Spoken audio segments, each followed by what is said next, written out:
ابراہیم سے آغاز کریں گے انشاءاللہ۔ یہ بھی مکی سورہ مبارکہ ہے، ترتیب کے اعتبار سے 14واں نمبر ہے اس کا، اور نزول کے اعتبار سے 72 نمبر ہے۔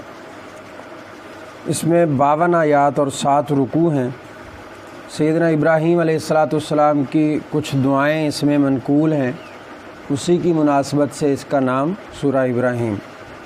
اس کے آغاز میں بھی حروف مقطعات سے ہی اس سورہ مبارکہ کا آغاز ہوتا ہے، تو اس کے فوراً بعد پھر قرآن مجید کے بارے میں اللہ تعالیٰ نے بتایا کہ یہ کتاب ہم نے نازل کی ہے تاکہ آپ اس کے ذریعے سے لوگوں کو اندھیروں سے نکالیں روشنی کی طرف۔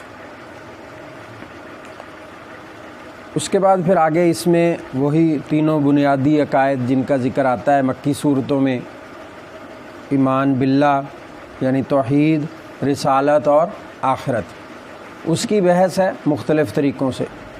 جہنم کی وعید ہے، جنت کے وعدے ہیں، حضور اقدس صلی اللہ علیہ وسلم کو تسلی بھی دی گئی ہے بعض جگہوں پہ کہ جیسے آپ کی قوم آپ کے ساتھ کر رہی ہے، پہلے انبیاء کی قومیں بھی اسی طرح کیا کرتی تھیں، اپنے نبیوں یا رسولوں کے ساتھ پہلے انبیاء اور رسول کی قومیں بھی اسی طرح کا رویہ رکھتی تھیں، تو آپ کے ساتھ بھی یہ ایسے ہی کر رہے ہیں، یہ کوئی انوکھی بات نہیں ہے۔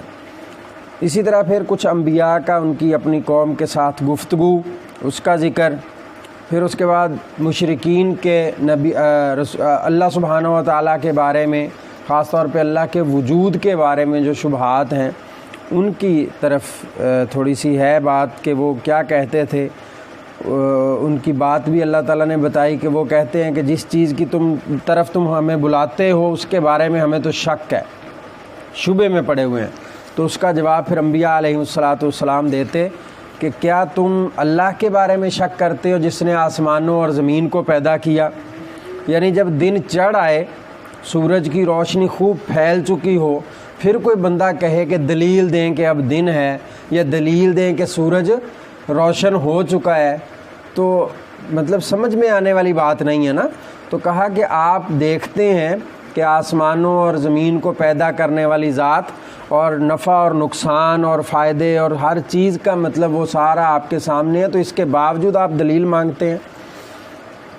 اس کے ساتھ پھر کہا کہ کائنات کی ہر چیز کوئی حرکت کر رہی ہے، کوئی ساکن ہے، کوئی زندہ ہے، کوئی مردہ ہے، وہ بول بول کے بتا رہی ہے کہ اس کائنات کا ایک ہی خالق ہے۔ تو بہرحال اس طرح کی بحث اس میں نظر آتی ہے۔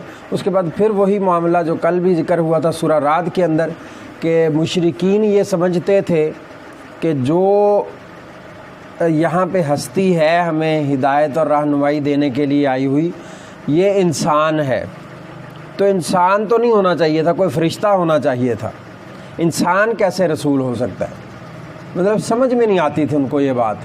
تو اسی کا تھوڑا سا ذکر یہاں پہ بھی ملتا ہے کہ اللہ تعالیٰ پھر اس کا جواب بھی دیتے ہیں کہ اگر زمین پہ فرشتے آباد ہوتے تو ہم فرشتوں کو بھیجتے۔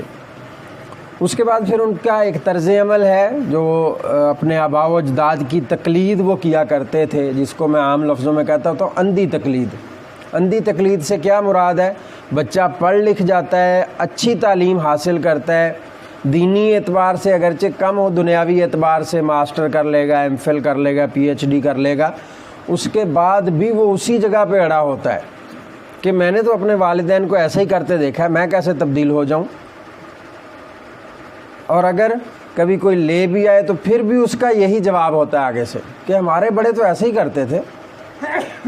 بھئی آپ پڑھ لکھ گئے ہیں، دنیا پھر لی آپ نے، ادھر ادھر ساری دنیا دیکھ رہے ہیں، آپ سارا کچھ کر رہے ہیں، ماشاءاللہ اتنی اچھی تعلیم حاصل کر لی آپ نے، تو اب آپ کو دیکھنا چاہیے حقیقت کیا ہے۔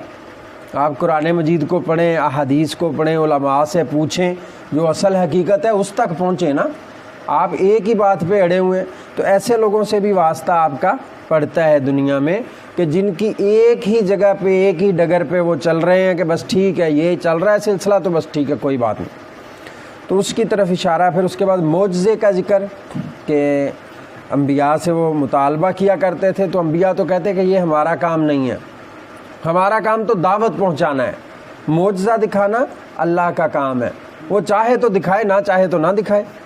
اور یہ تو پکی بات ہوتی ہے کہ جب کوئی قوم معجزے کا مطالبہ کرتی ہے اور اگر معجزہ دیکھنے کے بعد وہ ایمان نہیں لاتے تو پھر اللہ کا عذاب پکا ہوتا ہے۔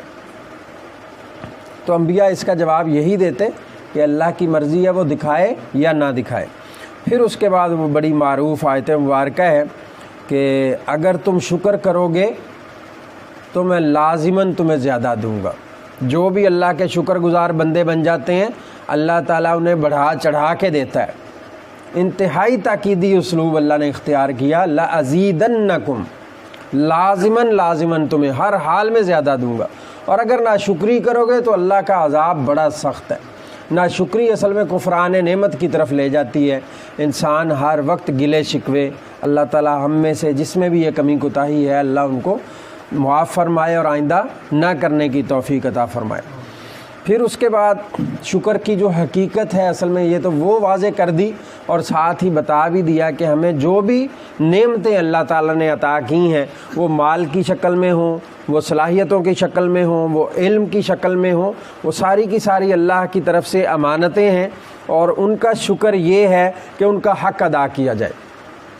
مال دیا ہے تو اللہ کی راہ میں اس کے بتائے ہوئے راستے پہ خرچ کیا جائے، علم دیا ہے تو جہاں جہاں ضرورت ہے وہاں وہاں اس کو پھیلایا جائے، آگے بڑھ کے پھیلایا جائے اور اپنی صلاحیتیں خوب کھپائی جائیں اس میں۔ اللہ سب کو اس کی توفیق عطا فرمائے۔ تو یہ اس کی عملی ایک شکل ہے۔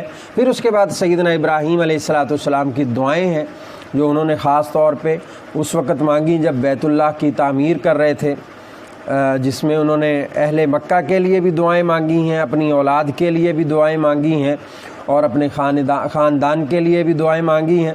ان دعاؤں میں انہوں نے امن کا بھی سوال کیا اللہ سے، رزق کا بھی سوال کیا اور آپس میں الفت محبت، ایک آپس میں باہمی تعلق کا بھی سوال کیا، نماز کے قیام کا سوال کیا اور مغفرت کا بھی سوال کیا اللہ سے، جیسے جس کو ہم نماز میں پڑھتے ہیں رب جعلنی مقیم الصلاۃ، وہ اسی سورہ ابراہیم میں آتی ہے۔ اس کے بعد پھر دو کلمات کا ذکر ہے، شجرہ طیبہ اور شجرہ خبیثہ، پاکیزہ درخت اور ناپاک درخت، ان کی مثال اللہ نے دی ہے۔ یہ اصل میں دو کرداروں کا ذکر ہے۔ تو کہا کہ جو کلمہ طیبہ ہوتا ہے جب وہ دل میں اتر جاتا ہے، جب وہ جسم میں سرایت کر جاتا ہے تو پھر ایسے ہوتا ہے کہ بندے کو وہ چین نہیں لینے دیتا، بندہ پھر کوشش کرتا ہے کہ ہر بندہ اس طرف آ جائے، ٹھیک ہے۔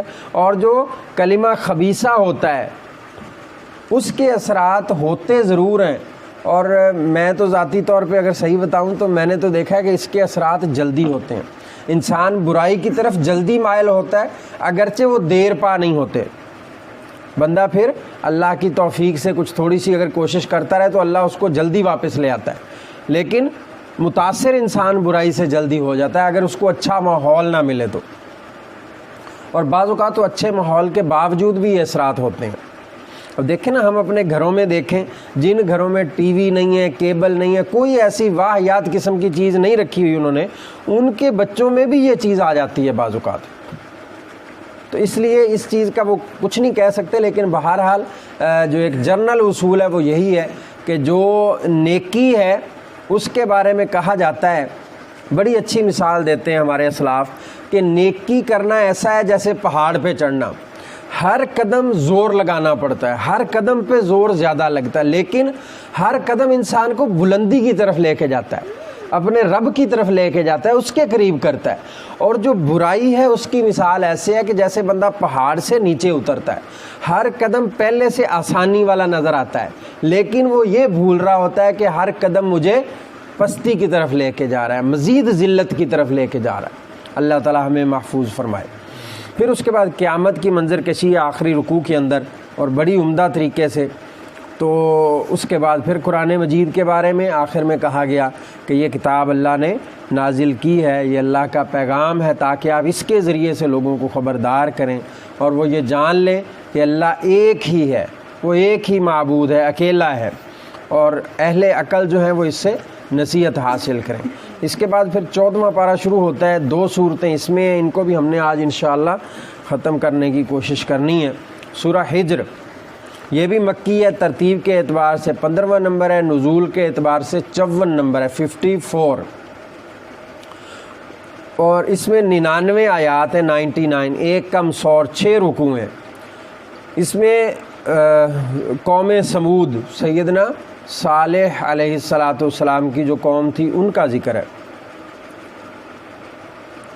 اسی مناسبت سے ان کی وادی، اصل میں وادی کا نام تھا ہجر، تو اسی مناسبت سے اس کو کہا گیا۔ یہ مدینہ اور شام کے درمیان واقع ہے۔ تو اس کے بعد پھر اس میں بھی وہی بنیادی عقائد کا ذکر اور کفار کا ایک وہ حسرت بیان کی گئی ہے کہ وہ قیامت کے دن شدید خواہش کریں گے کہ ہمیں مہلت مل جائے، ہمیں کوئی موقع مل جائے، ہم اچھے اعمال کر لیں۔ تو کہا کہ نہیں، ایسا ممکن نہیں ہے۔ جب پیپر کا ٹائم ختم ہو گیا، امتحان لینے والے نے پیپر لے لیا، اس کے بعد پھر کوئی موقع نہیں ملتا۔ اگرچہ آپ اسی وقت کہہ دیں کہ مجھے 5 منٹ کے لیے دوبارہ دے دیں، وہ نہیں دے گا آپ کو۔ یہ دنیا کا قانون ہے، تو آخرت کا قانون کیسے بدل سکتا ہے؟ جس نے دنیا داروں کو پیدا کیا ہے وہ آخرت کا قانون کیسے بدل دے گا؟ تو آخرت میں تو پھر ویسے بھی ممکن ہی نہیں ہوگا نا کہ آپ واپس آئیں دنیا میں تو عمل کریں نا آ کے، وہ ممکن نہیں ہے۔ اس کے بعد پھر ذکر ہے کہ جب بھی ایمان کی دعوت دی جاتی ان لوگوں کو تو یہ اس کا مذاق اڑاتے ہوتے تھے، یعنی اس کو شعور کے ساتھ قبول نہیں کرنا، پورے فہم کے ساتھ سننا نہیں ہے، بلکہ کیا کرنا ہے؟ مذاق اڑانا ہے۔ جو بھی نبی رسول لے کے آتے دعوت اللہ کی، اور سب سے بنیادی دعوت ہر نبی اور رسول کی میں اکثر ذکر کرتا ہوں کہ ایک ہی ہوتی تھی، توحید، اللہ کی طرف بلانا ہے۔ اور رسول تو خود ہوتے تھے، نبی تو وہ خود ہوتے تھے، وہ کہتے تھے اللہ کو ایک مانو، اللہ کو ایک مانو۔ جیسے رسول اکرم صلی اللہ علیہ وسلم فرمایا کرتے تھے قولوا لا یا ایھا الناس، اے لوگو قولوا لا الہ الا اللہ، کہہ دو کہ اللہ کے سوا کوئی عبادت کے لائق نہیں، تفلحوا، تم کامیاب ہو جاؤ گے۔ نسخے تو بہت آسان ہیں لیکن اس طرف ہم آتے نہیں ہیں۔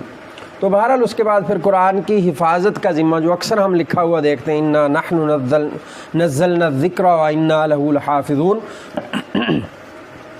یہ آیا مبارکہ یہ اسی سورہ ہجر کے اندر ہے کہ اللہ تعالیٰ نے اس کی حفاظت کا ذمہ لیا۔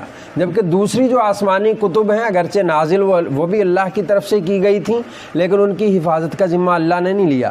وہ جس شخصیت پہ نازل ہوتی تھیں ان کے ذمہ ہوتا تھا، جب تک وہ انبیاء اور رسول رہتے تب تک وہ شریعت محفوظ رہتی، اس کے بعد لوگ اس میں تبدیلیاں کر لیتے۔ لیکن قرآن کا سب سے بڑا اعجاز یا معجزہ ایک ہی بات ہے، یہی ہے کہ یہ ہمیشہ محفوظ ہے، اس کی کسی ایک لفظ کی بھی غلطی کبھی نہیں ہو سکتی، آگے پیچھے نہیں ہو سکتا۔ تو بہرحال قرآن کی طرف یہ یہاں پہ ہے۔ اور یہ دیکھیں ایک بڑا ہی اس میں مطلب ہمیں ایک اور معجزہ اس کا نظر آتا ہے قرآن کا، وہ کیا ہے کہ چھوٹے چھوٹے بچے 9 سال 8 سال 7 سال 10 سال کی عمر میں قرآن حفظ کر رہے ہوتے ہیں۔ وہ بچہ جو کسی اردو رسالے کو یا اپنی مادری زبان میں جو لکھا ہوا رسالہ ہے اس کو، یا انگریزی میں یا کسی اور زبان میں لکھا ہوا وہ ایک چھوٹا سا رسالہ 10-20 صفحوں کا نہیں حفظ کر سکتا، وہ قرآن کو سینے میں اتار کے بیٹھا ہوتا ہے۔ اور یہاں پہ ایک بات ذہن میں رکھیں، بعض لوگ سوال کرتے ہیں اس حوالے سے، قرآن کے حفظ کے حوالے سے، یہ اللہ کی عنایت ہوتی ہے، اللہ کی عطا ہے، وہ جس کو کر دے۔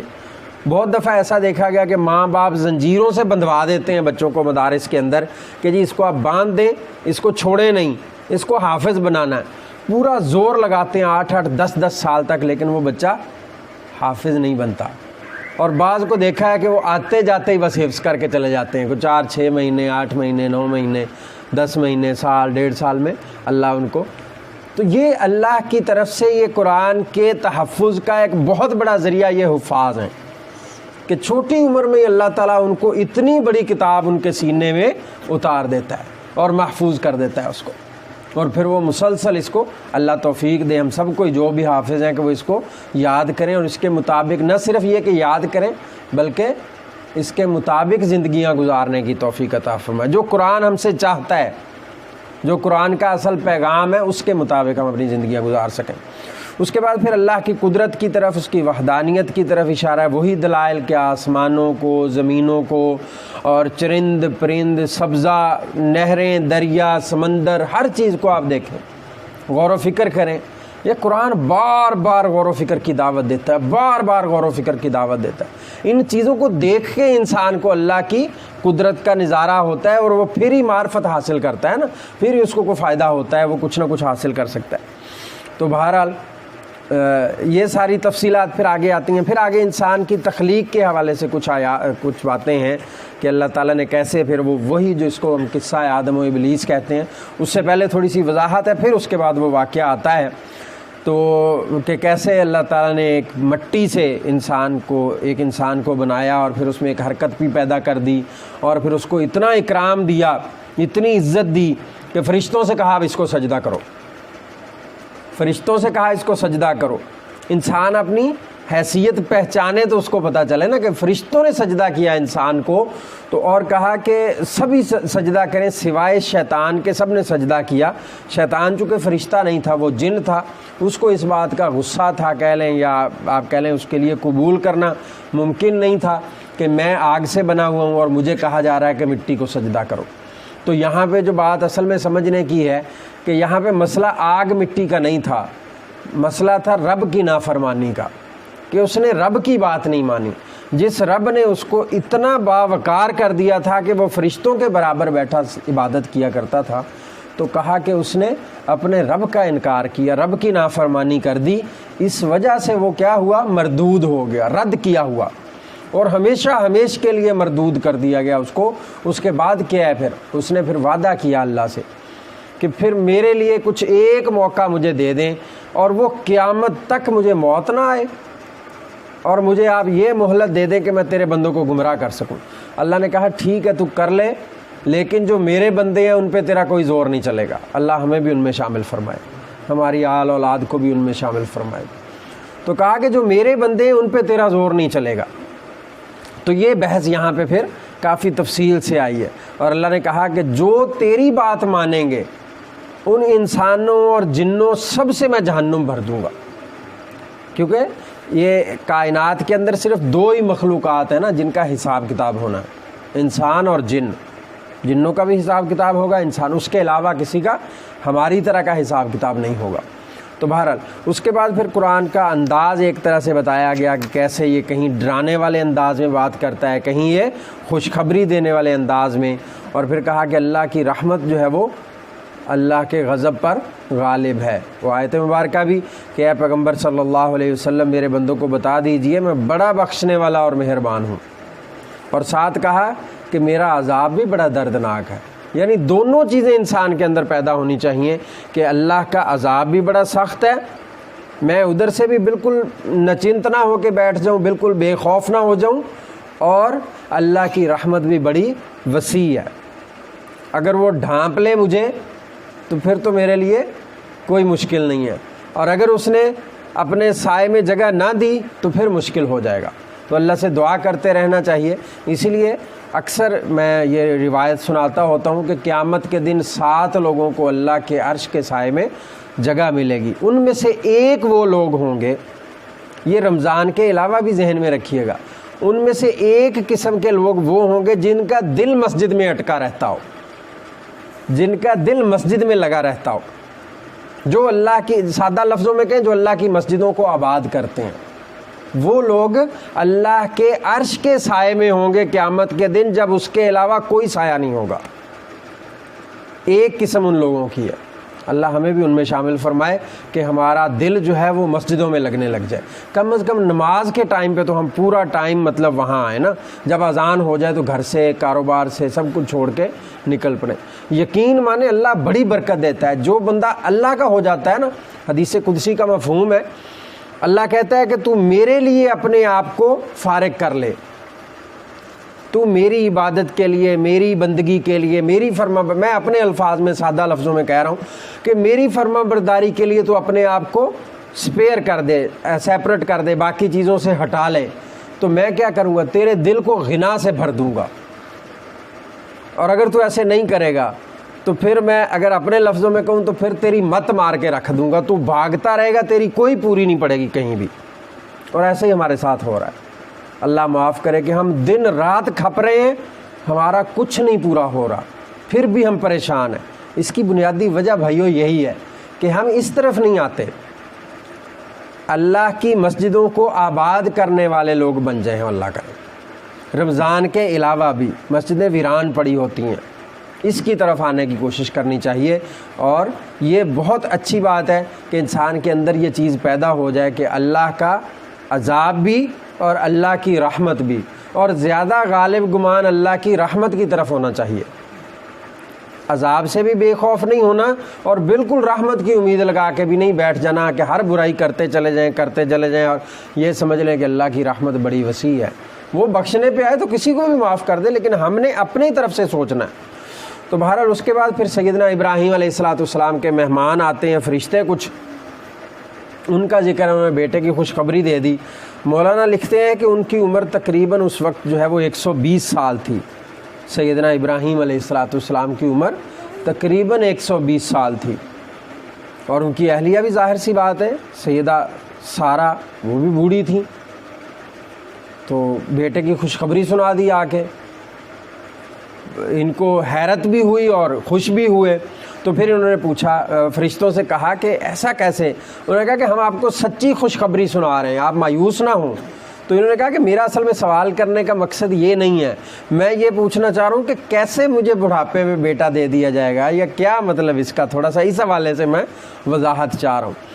تو اصل میں وہ فرشتے کس لیے آئے تھے؟ ایک تو سیدنا ابراہیم علیہ السلام کو بیٹے کی خوشخبری دینی تھی، دوسرا ایک بڑا ہی برا فعل ہو رہا تھا اس وقت معاشرے میں، سیدنا لوط علیہ السلام کی قوم میں، جو کہ بالکل ہی فطرت کے خلاف تھا۔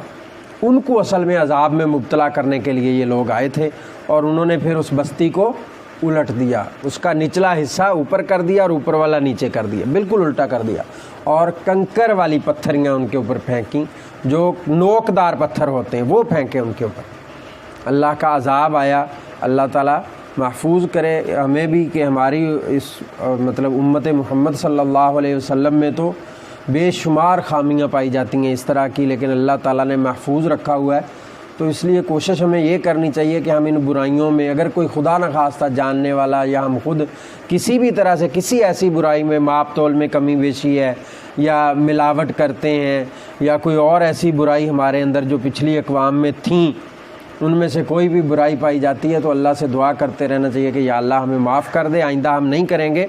اور جو بھی جاننے والے بھی کرتے ہیں ان کو بھی یہ ترغیب دیں کہ بھائی یہ نہیں ٹھیک، امت محمد صلی اللہ علیہ وسلم میں ہیں ہم، اپنے نبی کے سامنے ہم نے جانا ہے تو کس منہ سے جائیں گے؟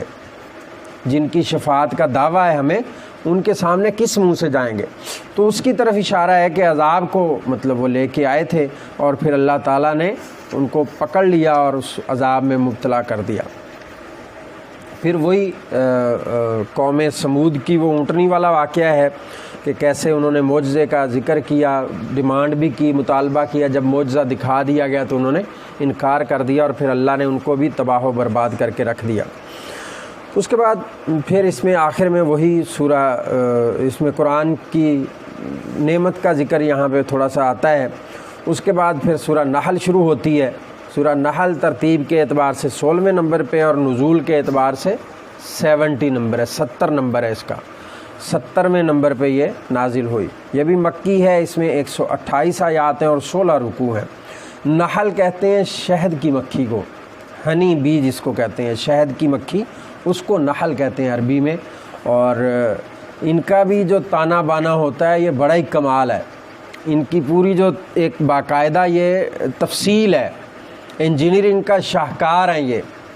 اور مطلب اس میں وضاحت کا اس وقت ٹائم نہیں ہے، نہیں تو کبھی موقع ملے تو آپ لوگ اس کے بارے میں پڑھیے گا کہ شہد کی مکھی کا سسٹم کیسا ہے، شہد بنانے کا، اس چھتا بنانے کا، وہاں پہ سیکیورٹی کا سسٹم اتنا سخت ہوتا ہے کہ اگر کوئی مکھی باہر سے کوئی تھوڑا بہت بھی زہریلا مادہ لے کے آتی ہے، کسی ایسے پھول سے وہ رس چوس لیتی ہے کہ جو زہریلا ہو، تو جو سیکیورٹی والے ہیں، جیسے آج کل کرونا کے وہ ٹیسٹ ہونے کے بعد وہ ماتھے پہ لگاتے ہیں مشین سی، پھر وہ سارا چیک کرنے کے بعد دفتر میں جانے دیتے ہیں نا، تو ایسے ہی وہ بھی پہلے چیک کرتی ہیں جو سیکیورٹی پہ مامور ہوتی ہیں ان کی مکھیاں، تو اگر وہ زہریلا ہو اس کے پاس مواد تو اس کو قتل کر دیتی ہیں وہ۔ اتنی قربانیاں دینے کے بعد ہمارے پاس اتنا خالص اور میٹھا شہد اللہ تعالیٰ ہمیں دیتے ہیں جس میں کہا کہ شفا ہے۔ اب تو خیر یہ بھی ایک عجیب کاروبار بن گیا ہے۔ اللہ کرے جو اچھا کام کر رہے ہیں اللہ ان کو برکت دے، اور جو اس میں بھی دھوکہ دے رہے ہیں مسلمانوں کو اللہ انہیں ہدایت بھی دے، اور اللہ کرے کہ وہ اس چیز سے باز آ جائیں۔ تو بہرحال اس کا ذکر آیا، اسی کی مناسبت سے اس کا نام ہے سورۃ النحل۔ تو اس کے بعد پھر آگے اس کی تفصیلات ہیں کہ کیسے اللہ تعالیٰ نے ان کا وہ کیا ہے سارا سسٹم۔ تو اس کے بعد پھر انسان اگر تھوڑا سا غور و فکر کر لے کہ یہ مکھی اللہ کی پیدا کردہ ہے۔ اصل میں اللہ ایسی مثالیں کیوں دیتا ہے کہ یہ مکھی اللہ کی پیدا کردہ ہے، جیسے دوسری مکھیاں ہوتی ہیں لیکن اس کی جو قسم ہے وہ کتنی ہٹ کے ہے اس سے، یہ اللہ کی کتنی فرما بردار ہے اور اللہ کے بندوں کے لیے کتنی منافع بخش ہے۔ یہ کبھی غور کیا آپ نے؟ صرف اس ایک بات پہ غور کر کے دیکھیں، یہ اصل دعوت ہے اس میں۔ مکھی کا تو ہمیں بھی پتہ ہے کہ یہاں ادھر ادھر کہیں نہ کہیں شہد لگا ہوتا ہے، کوئی بھی جاتا ہے اس کو کھینچ کے لے آتا ہے، اتار کے کھا پی کے پرے ہو جاتا ہے۔ اصل اس میں میسج کیا ہے، اس کے پیچھے ایک پوری سائنس ہے اصل میں، اور اس میں ہمارے لیے جو دعوت ہے وہ کیا ہے کہ ہم نے غور یہ کرنا ہے کہ اللہ اپنے بندوں کے لیے کتنا وہ کرتا ہے، دھیان رکھتا ہے اپنے بندوں کا، اور بندہ اللہ کے ساتھ کیا معاملہ کرتا ہے، کتنی کی وفاداری دکھاتا ہے بندہ۔ اللہ ماشاءاللہ جو اللہ کے نیک بندے کرتے ہیں، ظاہر سی بات ہے ان کی تو بات کرنے کی ضرورت نہیں ہے مجھ میں، لیکن عموماً جو ہمارا مزاج ہے تو اسی سے بندہ عبرت حاصل کرے، اسی سے نصیحت پکڑے کہ ایک مکھی اللہ کی رضا کے لیے چلتی ہے جاتی ہے، اس کو حکم دیا گیا ہے کہ جاؤ ادھر ادھر پہاڑوں میں، کھیتوں میں، پھولوں پہ، نہروں پہ، دریاؤں پہ جا کے شہد اکٹھا کرو، اور پھر کہا اس میں شفا ہے لوگوں کے لیے۔ تو یہ بڑی ایک کمال چیز ہے، کبھی موقع ملے تو صرف اس بات پہ بیٹھ کے سوچئے گا، تعصب کو چھوڑ کے، غصے کو چھوڑ کے اور مسلکی معاملات کو چھوڑ کے سکون سے بیٹھ کے سوچئے گا کہ اللہ تعالیٰ نے کتنی بڑی نعمت ہمیں دی ہے اور کتنا بڑا میسج ہمیں دیا ہے۔ پھر اس کے بعد انسان کی اس کا اللہ کی نعمتوں کا ذکر شروع ہو جاتا ہے کہ اس نے کیسے اللہ تعالیٰ نے زمین کو فرش بنایا، آسمان کو چھت بنایا، انسان کو ایک نطفے سے پیدا کیا، چوپائے پیدا کیے جن سے انسان نفع بھی حاصل کرتا ہے، جن کا انسان گوشت بھی کھاتا ہے۔ اسی طرح پھر اللہ تعالیٰ نے اس کے لیے گھوڑے اور خچر یہ چیزیں بھی پیدا کیں جو اس کے لیے فخر و جمال اور خوبصورتی اور تکبر کی علامت ہے۔ لوگ جن کے پاس یہ چیزیں ہوا کرتی تھی وہ سمجھتے تھے، آج کے دور میں گاڑیوں کو آپ دیکھ لیں، جس کے پاس جتنی مہنگی گاڑی ہے وہ اتنا ہی اپنے آپ کو وہ سمجھتا ہے۔ اللہ بچائے اس چیز سے۔ پھر بارش کی طرف اشارہ ہے کہ بارشیں وہی برساتا ہے، اور اس بارش سے پھر زیتون، انگور، کھجوریں، اس طرح کے جو ہیں وہ پھلدار پودے بہت سارے نکلتے ہیں، غلے بھی وہی پیدا کرتا ہے۔ رات، دن، سورج، چاند، سب کو اس نے انسان کی خدمت پہ لگا رکھا ہے۔ تو یہ اصل میں ہے۔ اور اس کے بعد پھر فرمایا کہ تم اگر اللہ کی نعمتوں کو گننا بھی چاہو، شمار کرنا چاہو تو نہیں کر سکتے۔ مطلب کتنی نعمتیں ہیں۔ تو میں تو صرف یہ بات کہتا ہوں کہ آپ کچھ بھی نہ دیکھیں، سر سے لے کے پاؤں تک اپنے وجود کو دیکھ لیں، بس کسی ایک نعمت کا شکر کر کے دکھائیں، کسی ایک نعمت کا بدلہ دے کے دکھائے انسان۔ آپ نہ دیکھیں باقی کسی چیز کو، صرف اپنے جسم کو دیکھ لیں۔ میں اپنے جسم کو سر سے لے کے پاؤں تک کسی ایک نعمت پہ بھی غور کرنے لگ جاؤں، مجھے سمجھ ہی کچھ نہیں آئے گا کہ یہ اللہ کا کتنا عظیم احسان ہے میرے اوپر۔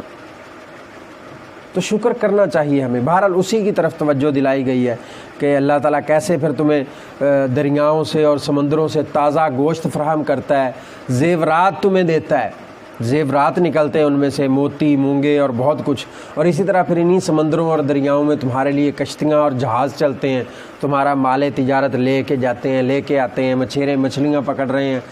مطلب بہت ساری نعمتوں کا ذکر اللہ نے کیا۔ اور اسی طرح پھر انسان کوشش کرے، اپنے اندر بھی غور و فکر کرے، اور اس کا نتیجہ پھر یہی نکلتا ہے۔ مولانا نے تو خیر اور طرح سے تفصیل بھی لکھی ہے کہ انسان کے وجود کے اندر ہلکی سی بھی کسی معاملے میں خرابی پیدا ہو جائے تو بندہ کہاں کا کہاں چلا جاتا ہے۔ گردے خراب ہو جائیں تب مسئلہ ہو گیا، آج کل تو یہ عام بیماری چل رہی ہے۔ جگر خراب ہو جائے تب مسئلہ ہو گیا، معدہ خراب اکثر لوگوں کا رہتا ہے۔ تو کہا کہ انسان اس کو ہی دیکھ کے غور کر لے کہ میں اللہ کی بنائی ہوئی جو نعمت ہے اس کے خلاف جا رہا تھا، جس کا نتیجہ یہ نکلا ہے۔ عموماً ایسا ہی ہوتا ہے نا کہ آپ مشینری کو اس کے مطابق چلائیں جو اس کا گائیڈ کہہ رہا ہے، جس نے اس کے لیے وہ بک لکھی ہے کہ اس مشینری کو ایسے چلانا ہے۔ جب ہم اس سے ہٹ کے چلاتے ہیں تو اس کا نقصان کیا ہوتا ہے؟ مشینری خراب ہونا شروع ہو جاتی ہے، اس میں فالٹ آنا شروع ہو جاتا ہے۔ تو یہی ہمارے ساتھ ہو رہا ہے، ہم اللہ کے بتائے ہوئے طریقے کے مطابق اپنی زندگی گزارتے نہیں ہیں، ہمارے اندر خرابیاں آنا شروع ہو جاتی ہیں، سسٹم ہمارا خراب ہو جاتا ہے، انجن خراب ہو گیا، بریک خراب ہو گیا، ویسے ہی سارا سسٹم خراب ہوتا ہے گاڑی کی طرح۔ غور و فکر کر کے دیکھیں انسان۔ تو بڑی اچھی دعوت دی ہے انہوں نے کہ یہ انسان اپنے اندر ہی غور کر لے بس، لیکن انسان اکثر غفلت کا شکار ہے۔ اللہ تعالیٰ ہمیں اس غفلت سے محفوظ رکھے۔ اس کے بعد پھر وہ آیت مبارکہ ہے جو ہم اکثر جمعے کے خطبے میں سنتے ہیں، شاید 2-3 منٹ زیادہ لگ جائیں گے، 4 منٹ، تو اس کے لیے پہلے ہی معذرت۔ جمعے کے خطبے میں ہم سنتے ہیں نا کہ اللہ تعالیٰ تمہیں عدل و احسان کا حکم دیتا ہے، ان اللہ یأمر بالعدل والاحسان وایتاء ذی القربى وینہی عن الفحشاء والمنکر۔ سیدنا عبداللہ بن مسعود رضی اللہ تعالیٰ عنہ فرماتے ہیں قرآن کریم کی یہ آیت مبارکہ جو ہے یہ خیر و شر کے اعتبار سے سب سے جامع آیت ہے۔ مفسر قرآن تھے سیدنا عبداللہ بن مسعود رضی اللہ تعالیٰ عنہ، کیا کہتے ہیں؟ قرآن مجید کی یہ آیت مبارکہ جو ہے یہ خیر اور شر کے اعتبار سے قرآن کی جامع ترین آیت مبارکہ ہے۔ یہ وہ آیت مبارکہ ہے جسے سن کر ولید بن مغیرہ دشمن اسلام بھی تعریف کرنے پر مجبور ہو گیا۔ اس کی جامعیت کی وجہ سے ہی سیدنا عمر بن عبدالعزیز رحمۃ اللہ تعالیٰ علیہ کے زمانے سے اسے ہر خطیب خطبہ جمعہ میں پڑھتا ہے، تب سے انہوں نے یہ لازم کیا تھا اور اب تک ہر بندہ پڑھتا چلا آ رہا ہے، ہر مسجد میں پڑھی جاتی ہے بغیر کسی تفریق کے کہ کس مسلک کی مسجد ہے، ہر مسجد میں پڑھی جاتی ہے یہ، اس میں کسی مسلک کا کوئی خاص عمل دخل نہیں ہے، ہر جگہ آپ کو یہ سننے میں ملے گی۔ کیا ہے وہ آیت مبارکہ؟ اس میں 3 باتوں کی طرف حکم دیا گیا ہے۔ وہ کیا ہے؟ عدل، احسان اور قرابت داروں کو دینے کا، اور 3 باتیں جن سے منع کیا گیا وہ کیا ہے؟ فحشاء والمنکر والبغی۔ یہ 3 باتوں کا حکم دیا گیا کہ ان سے رکنا ہے، پہلے 3 کام کرنے ہیں، دوسرے 3 کاموں سے رکنا ہے۔ عدل کیا ہے؟ احکام اور معاملات میں بھی عدل ہونا چاہیے، فرائض اور واجبات میں بھی عدل ہونا چاہیے، برابری، بیلنس ہونا چاہیے، اعتدال ہونا چاہیے، اولاد کے ساتھ، دوستوں دشمنوں کے ساتھ۔ مطلب بعض اوقات ہوتا یہ ہے کہ میرے بیٹے نے یہ گناہ کیا ہے تو میں چونکہ مالدار آدمی ہوں، میں علاقے کا چودھری ہوں، میں MP MNA ہوں، تو میرے بیٹے نے کیا تو کوئی بات نہیں، خیر ہے، پھر کیا ہوا، دوسرا ہی قصوروار بنے گا؟ نہیں، کہا عدل کرنا ہے، دوست ہو تب بھی عدل کرنا ہے، دشمن ہو تب بھی عدل کرنا ہے، امیر ہو تب بھی عدل کرنا ہے، غریب ہو تب بھی عدل کرنا ہے، اس کو نہیں چھوڑنا، اس کا دامن نہیں چھوڑنا۔ ان اللہ یأمر بالعدل، اللہ حکم دیتا ہے تمہیں، اللہ یہ نہیں کہتا کہ عدل کرنے کی کوشش کرے، نہیں، کہا حکم دیتا ہے تمہیں، اللہ حکم دیتا ہے عدل کا، اپنے پرائے کے ساتھ بھی، بیویوں کے ساتھ، خادموں کے ساتھ، ملازموں کے ساتھ، سب کے ساتھ عدل کا معاملہ۔ اسی طرح احسان، دوسری چیز جو ہے وہ احسان ہے۔ احسان کیا ہے؟ ہر نیکی کی چوٹی ہے، تو کہا کہ احسان کا تعلق اللہ کے ساتھ بھی ہے۔ احسان کیا ہے؟ ان تعبد اللہ کأنک تراہ، کہ تو اللہ کی بندگی ایسے کرے جیسے تو اسے دیکھ رہا ہے۔ سیدنا جبریل علیہ السلام نے سوال کیا تو رسول اللہ صلی اللہ علیہ وسلم نے جواب دیا، حدیث جبریل بہت معروف ہے، کہا کہ تو اللہ کی بندگی ایسے کر جیسے تو اسے دیکھ رہا ہے، اور اگر یہ نہیں ہو سکتا تو کم از کم یہ تیرے دل میں ہونا چاہیے کہ وہ تجھے دیکھ رہا ہے۔ یہ احسان ہے، خاندان کے ساتھ، جماعت کے ساتھ، گھر والوں کے ساتھ، حیوانوں کے ساتھ بھی احسان کا حکم دیا گیا، اور کہا کہ جانور کو ذبح جب کرنا ہے تو احسان والا معاملہ کرو۔ پوچھا احسان کیا ہے؟ کہا چھری تیز کرو، یہ احسان ہے جانور کے ساتھ، چھری تیز ہونی چاہیے، کھنڈی نہیں ہونی چاہیے جس سے اس کو تکلیف ہو، یہ احسان ہے۔ اسی طرح اس کی طاقت سے زیادہ اس پہ بوجھ نہیں لادنا چاہیے، یہ بھی احسان ہے۔ اسلام ہمارا ایسا دین ہے، الحمدللہ، اللہ کا شکر کرنا چاہیے۔ اسی طرح پھر قرابت داروں کے ساتھ ان کی مدد کرنا خاص طور پہ یہ بڑا اہم ہے. اس میں کوتاہی ہوتی ہے. اگر کوئی گڑبڑ ہو گئی، بھائی نے کچھ کہہ دیا، بھابھی نے کچھ کہہ دیا، تو ہاتھ پیچھے میں نے کھینچ لینا ہے کہ انہوں نے تو مجھے ایسے کہا تھا. نہیں، آپ نہ جا سکے، نہیں جائیں تو کسی بھائی کے ذریعے سے بھجوا دیں، مدد ضرور کریں ان کی. اگر وہ مجبور ہیں، کسی وجہ سے قرض دار ہیں یا کچھ ایسا ہے، تو ان کی مدد ضرور کریں اگر آپ کر سکتے ہیں تو. یہ ضد نہ کریں، بلکہ یہ فائدہ ہے آپ کے لیے، دوہرا اجر ہے اس کا. عام جگہ پہ آپ دیتے ہیں تو سنگل اجر ملتا ہے، اور جب کسی بہن بھائی کو دیتے ہیں، رشتہ دار کو، اس کا دوہرا اجر ملتا ہے. اسی طرح کہا کہ یہ اگلے 3 کام جو ہیں ان سے رکنا ہے. وہ کیا ہیں؟ فحش کاموں سے، ایسا عمل جس کی قباحت بالکل واضح ہو. یہ مولانا نے تعریفیں لکھی ہوئی ہیں ان کی، جیسے زنا ہے، شراب ہے، قوم لوط والے اعمال ہیں، جوا ہے، یہ بالکل واضح ہیں، یہ فحش کے زمرے میں آتے ہیں. منکر کے ایسے اعمال جو شریعت کی نظر میں واضح قبیح ہوں، جن سے طبع سلیم نفرت کرتی ہے. اور بغض کیا ہے کہ انسانوں کی عزت و حرمت اور ان کے اموال اور جانوں پر زیادتی نہ کی جائے. یعنی اگر کریں گے تو یہ بغاوت ہوگی نا، بغاوت کی طرف اصل میں اس کا ہوتا ہے. اس کے بعد سیدنا ابراہیم علیہ السلام کا ذکر آتا ہے سورہ مبارکہ کے اختتام پر بھی، بس 1 منٹ لگے گا. سیدنا ابراہیم علیہ السلام کی تعریف اللہ تعالیٰ نے کی ہے کہ وہ ہمیشہ توحید پر کاربند تھے، حنیف تھے، یکسو تھے. صرف اللہ کی طرف انہوں نے رخ کیے رکھا اور کسی کی طرف نہیں انہوں نے دیکھا. ہر بندے کا رخ اسی طرف ہو جائے نا، ہر مسلمان کا، تو یقین مانے کامیاب ہو جائیں گے انشاءاللہ. ہم کس طرف؟ صرف اللہ کی طرف. ایک ہی کام کر لے بندہ، صرف اللہ کی طرف رخ کر لے، باقی رخ اللہ خود ہی سیدھے کر دے گا انشاءاللہ. سارے رخ درست ہو جائیں گے، صرف اللہ کی طرف ہمارا رخ ہو جائے. اس کے بعد پھر کہا کہ حضور صلی اللہ علیہ وسلم سے کہا کہ ان کی ملت کے اتباع کا حکم ان کو دیا گیا کہ ان کی ملت کا اتباع کرنا ہے. اور یہ بھی کہا گیا کہ آپ صلی اللہ علیہ وسلم لوگوں کو حکمت اور موعظہ حسنہ کے ساتھ اللہ کی طرف بلائیں، اور پھر اس راہ میں جو مصیبتیں آتی ہیں ان پہ صبر کریں. اور اس کے بعد پھر کچھ آگے اسی طرح باتیں ہیں. اور یہاں پہ اس سورہ مبارکہ کا اختتام ہوتا ہے. اللہ تعالیٰ سے دعا ہے کہ اللہ تعالیٰ ہمیں قرآن و سنت کا صحیح فہم عطا فرمائے اور عمل کی توفیق عطا فرمائے.